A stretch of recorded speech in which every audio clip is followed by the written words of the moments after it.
If your aim looks like this with 13% accuracy every match, and you resort to play Squirrel Girl or triple support when losing, then it's time to put the ELO in the bag because you are basically selling yourself rank due to your horrific aim. However, there's hope for you, and if you want crazy aim like these clips you see on screen, then I promise this video will improve your aim because everything I'm sharing with you has helped me.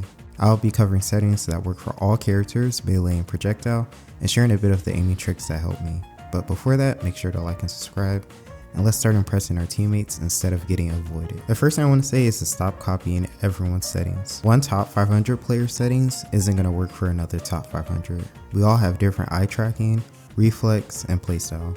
Now if you actually want to find settings that work for you, then I would recommend hopping in training, which is where all these Squirrel Girl players belong. Once you're in training, find a bot area and put Luna bots up on super fast, random horizontal movement, and make sure to save this so you don't have to keep tweaking it every time you rejoin training. Now for the part that everyone's probably curious about, and that is the sensitivity. Start at a very low sense, basically the default. Mine started off at 195 by 135, and it'll be different for everyone. Just don't force a high sensitivity. You really do not need 500 cents to be good. Unless you're playing a melee character that requires very fast movement and turning around, like Magic or Black Panther, then you can keep your settings low. But if you're gonna do someone like Magic, you might have to up it a little bit. Next, let's pick a curve style. So there's a lot of different curves to pick on here, but we're only gonna focus on two of them. And the two we're focusing on is Classic Curve and Dual S Curve. Classic Curve is the default that you start off with when you start up the game. It offers a very smooth aim that glides as you move the stick, while Dual S Curve is more rigid and precise, meaning you have to be confident in your flicks. The best way to decipher these two is to think of it like with Classic Curve, the aim really doesn't stop as fast, but with Dual S, whenever you move and you stop the crosshair, that crosshair kind of just immediately stops and focuses on something. So this is good with like flicking your shots, or like if you're going against, with me, like if I'm going against a dive character and I'm playing Hela, I would need to do like Dual S to turn around really fast, or the predictor movement and flick shot. So you'll probably start on Classic. Now you might be asking, well, what's linear and exponential? And guess what? I don't know, so we're not going to be touching them. I just know whenever I tried them, I didn't like it. All the other settings can be left alone, except for aim assist window size, which you're going to want to turn down to about like 0 or 10. Aim assist window size is basically the window around your crosshair that pulls it towards an enemy whenever it's near it. So the bigger window size is going to be more aim assist when you're moving the crosshair, which you want it to be low, because if you're playing someone like Hela or Phoenix and you're trying to target people in a group, you're going to want a low aim assist window size because you're going to have to focus on one person and not have your crosshair being pulled in 5 different directions. So for this training session I'm on Hela, and I'm testing a new aim style with Dual S Curve. I'm on 250 by 250. I've wanted to try Dual S for a while, and I feel like this will be a good example of progressively learning, as you'll see my aim go from trash to slowly improve. But before we begin, let's address the elephant in the room. The hitbox in this game is really weird.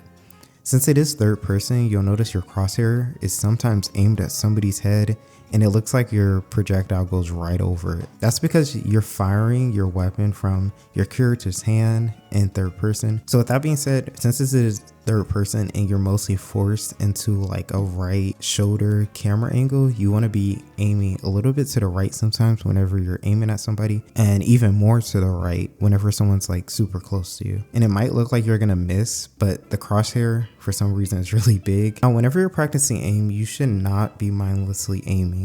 You are not a Squirrel Girl player. Spray and pray can only get you so far.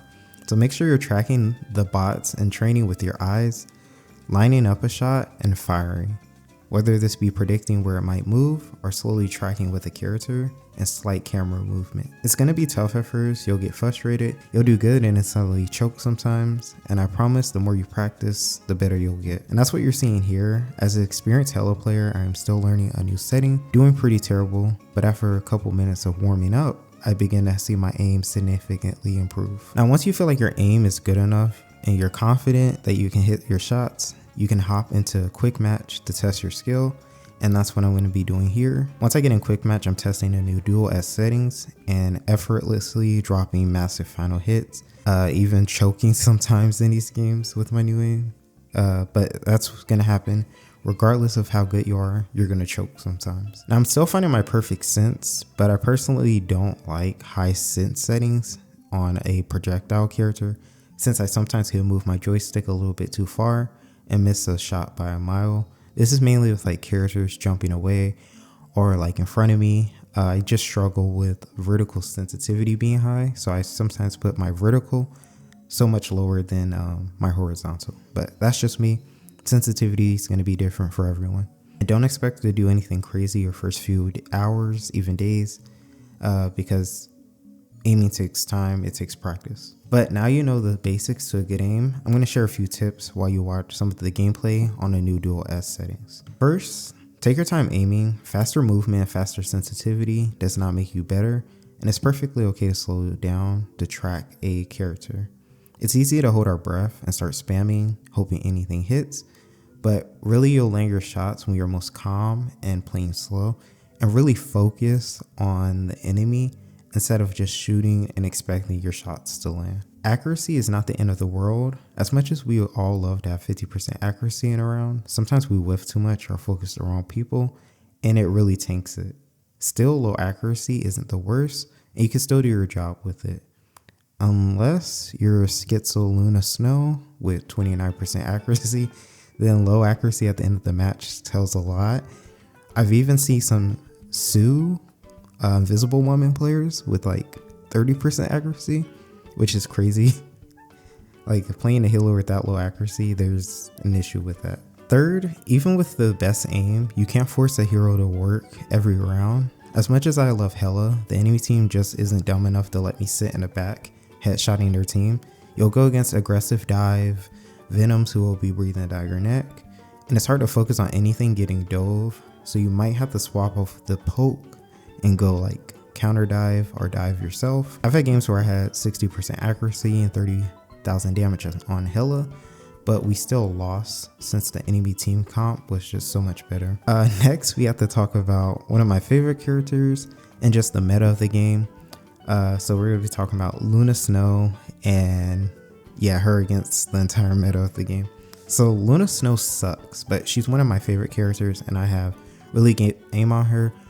I don't just aim at the tanks, I don't just aim at what's in front of me. I look around and heal my teammates, DPS, and other healers. And there's a clear meta in the game right now with server admin Sue at the top as Guang Guang's prize teacher pet. I just find playing Sue so much easier, and you win much more games than you would playing Luna, because Luna takes skill, and even with super skilled aim, you sometimes just lose. However, playing Luna can be rewarding. Freezes cancel ultimates, she can counter dive sometimes, but she gets ult very slow, which can cost you any game. So with that being said, as your aim improves, you'll want to play heroes like Mantis, Adam, Luna to show your team how good you are, but don't forget the game's meta, and some games you're just going to be stuck on Sue if you really want to win. Luna Snow, like I said, is my favorite.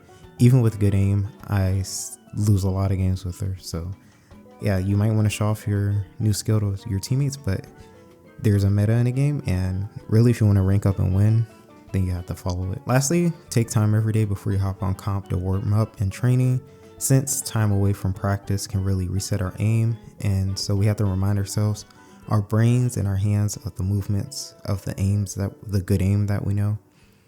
Also drink water and get sleep, since our brain is the core function, helping us to hit all our shots. Anyway, I hope you enjoyed this short guide, and happy rivaling.